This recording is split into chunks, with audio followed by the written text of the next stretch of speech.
roll call. Freeman. Here. Amobian. Malik. Aye. Baylor. Aye. Lombardo. Aye. All committee members are present except for Councilwoman Amobian. And then next, if I could have a motion to accept the minutes from the last meeting. So moved. So moved. Second.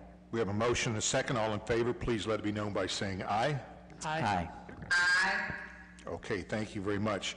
Have 3 items coming before us today. The first is an ordinance providing for the issuance and sale of not to exceed $2,442,123.34 of bonds to pay in anticipation of the collection of special assessments heretofore levied, the property owner's portion of the cost of improving certain streets in the city, and declaring an emergency. Mr. Fricker?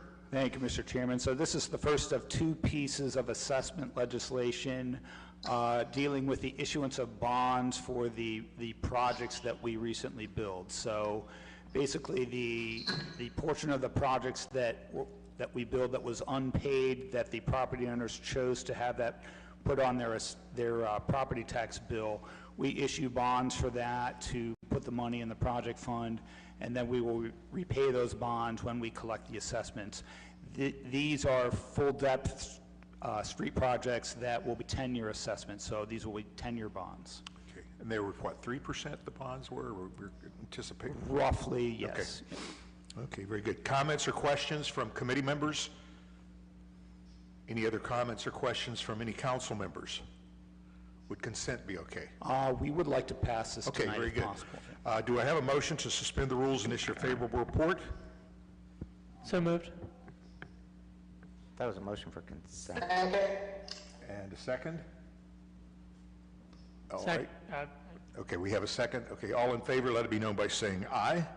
Aye. Aye. Okay, very, very good. Thank you. Next, we have an ordinance providing for the issuance and sale of not to exceed $730,124.01 of bonds to pay in anticipation of the collection of special assessments heretofore levied, the property owner's portion of the cost of improving certain streets in the city, and declaring an emergency. Thank you, Mr. Chairman. So this is similar to the last piece. This piece deals with resurfacing projects, so the term on these bonds is 5 years as opposed to 10 with it, which was on the previous legislation. Okay, very good. Questions or comments? Mr. Malik?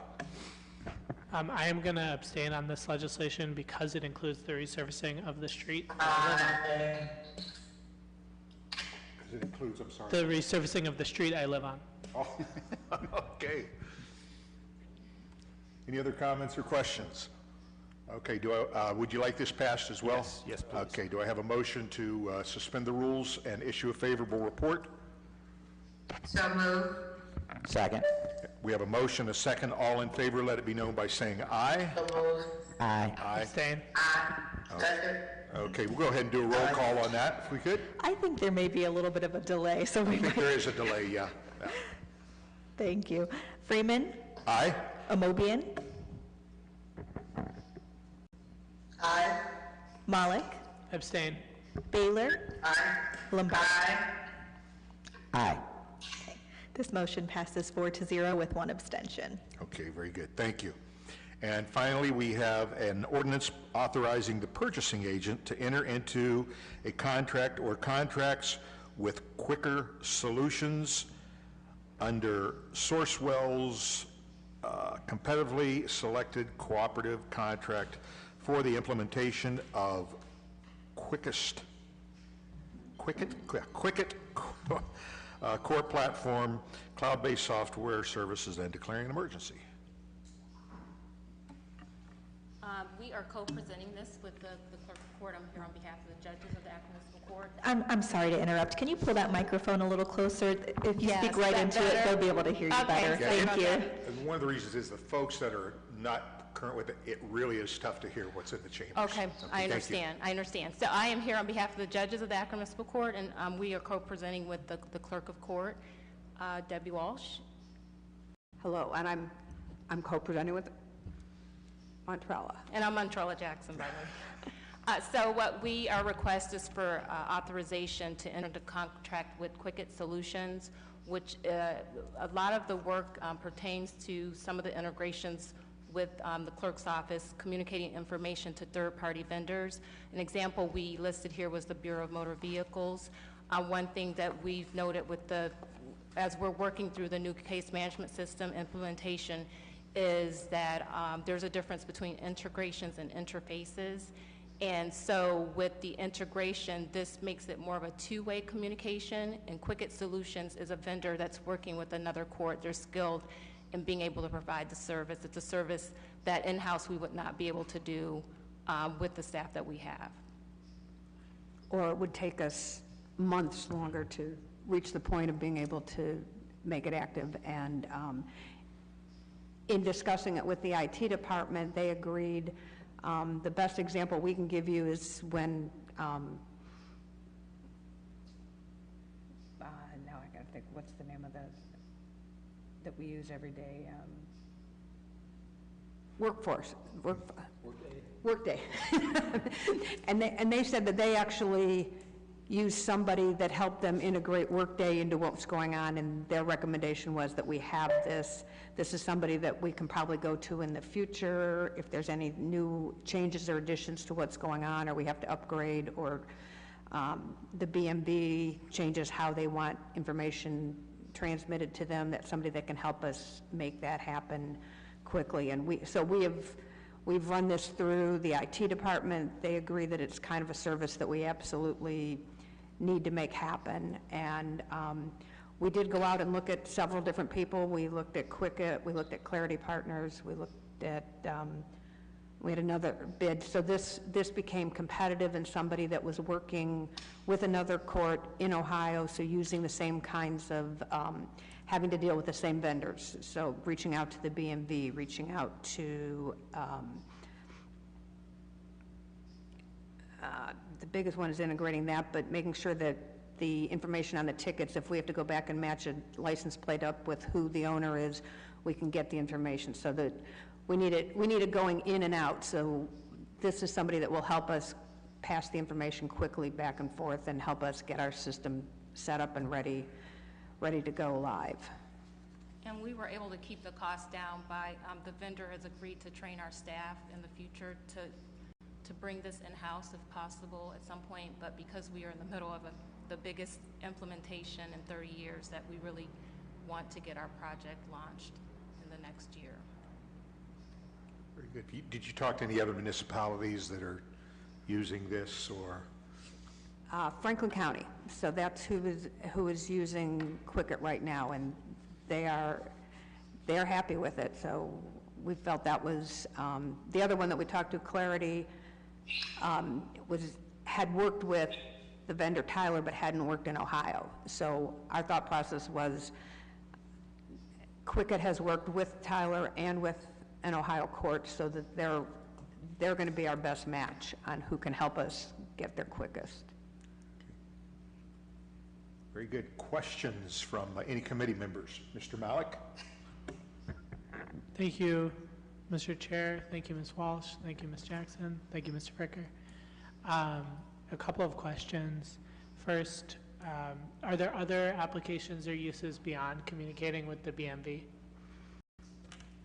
One example I have off the top is Supreme Court. We report all court information through the Ohio Courts Network, and that would be one example. But any electronic tickets that will be coming in as well, it would help us auto-schedule those directly to the docket for the court. It would all be automated. And that would also include the Ohio Highway Patrol. So in working with, we work with that through our court, and then also Bath uses them. So in the vendors that we have two integrations with the OSHP. Okay, thank you very much. And then I saw the language, competitively solicited cooperative contract. Mr. Fricker, does this meet the city's requirements in terms of competitively bidding this contract? So I believe that's part of the Sourcewell So it is it's similar to entering into state contract pricing. So it's been pricing that has been negotiated by other entities throughout the country, and we are utilizing that contract pricing in order to facilitate this project. Great, thank you. Excellent. Any other comments or questions? Ms. Amobian? Thank you, Mr. Chair. I couldn't hear Mr. Jackson's response. What I'm curious about, does this replace any software that you currently have? And if it doesn't, how soon do you plan to have this up and running? So I would not say this, well, the old case management system that's 30 years old, but it's all a part of the case management implementation of that system. And then the goal is the vendor's ready to go as soon as it's authorized to go forward. I also did invite today our Chief Probation Officer, Jeff Sturmey. We did go live in the last month with the probation supervision system of the case management system, and that was successful. We will be issuing a news release shortly on the success of that go live.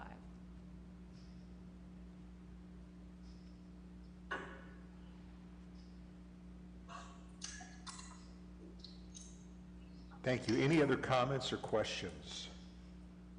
Looking around, looking back on the screen. What would be your pleasure for this?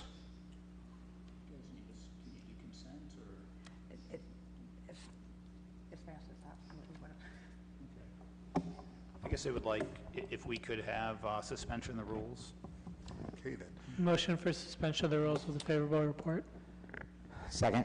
I have a motion and a second for suspension of the rules. All in favor, please let it be known by saying aye. Aye. Aye. Any opposed? All right, we'll see that this item is placed upon the agenda this evening for its passage.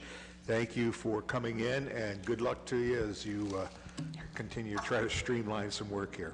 Thank you. Thank you. And it is 3:13. Mr. Chair, I'm sorry to interrupt. I can see that Councilman Neal has his hand raised. Okay, I'm sorry. Excuse me, Mr. Neal. Thank you, Madam Clerk. Thank you, Mr. Chairman. Just wanted to ask if we could have a schedule to have a presentation, an update on where we stand with ARPA dollars and ARPA funding. I know we got in the second installment mid-June, but to my knowledge, unless I missed something, we really haven't had any in-depth conversation on how those dollars are going to be spent. And I think it's prudent with us moving into this upcoming budget cycle that we understand, since we're now halfway through allocating these dollars, how do we plan to make whatever we're doing sustainable with our regular budget dollars?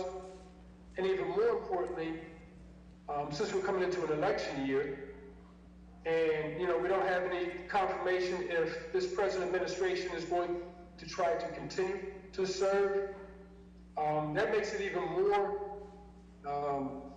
urgent that we, as a council, have an understanding of how to carry out and allocate these dollars to make sure that they're allocated in a way that we're creating, not just expensing them, but that we're investing them in our community so that we create sustainable systems to bring about change.